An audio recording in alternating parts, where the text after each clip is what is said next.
Ik vind het verder wel best genoeg, maar dat hoeft maar net een volle zakje, want dan ben je in de regel net zo best thuis. Hè? Oh, ik vind het verder wel goed. Verder ben ik zei altijd, had het maar net zakkerd, hè? De bodem. Gematigd positief binnen de reacties in I op het nijs dat er zo'n 4 miljard kuub gas voen is. De grootste vindst zo'n 1994, maar toch een relatief liets gasveld. Te vergelijk, de gasbel in het Grenzer Slochteren is 2800 miljard kuub. Zo'n 100 keer grutter dus.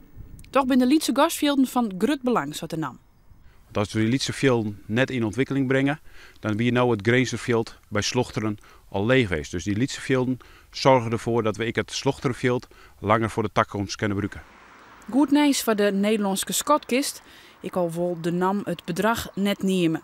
In hier ben de likwels nog hier en daar wel wat twijfels. We zitten hier op terp, dus we geven een paar meter naar beneden, maar hij moet al een beetje staan blijven. Hè? Ik denk als dorp zijn dat ik de NAM zijn maatschappelijke verantwoordelijkheid dan ik wil dragen. Stel dat er in de toekomst een grote bodemdaling is en met alle gevolgen van dien, met scoren in de hozen. Omdat het een relatief liets gasveldje is, verwachten we een aantal centimeters bijendelgong. Dat heeft geen impact op de huizen, dat weet ik uit ondervinding van andere gasvelden. Maar het kan wel impact hebben op het wetterpeil. En daardoor ben ik in oerlis bij het wetterschip. Als ze er in haast geen zin van waarom, dacht hoop je ze dat het dorp van de gaswinning profiteren kan. Voor wat hoort wat, dat wij zijn met een aantal verschijningen hier in het dorp bezig en wij hebben een positief geluid van de naam dat zij ons daar bij helpen willen. Ja, want ik zie achter u, er is al een dorpshuis, dus dat hoeft dan net meer, of wel?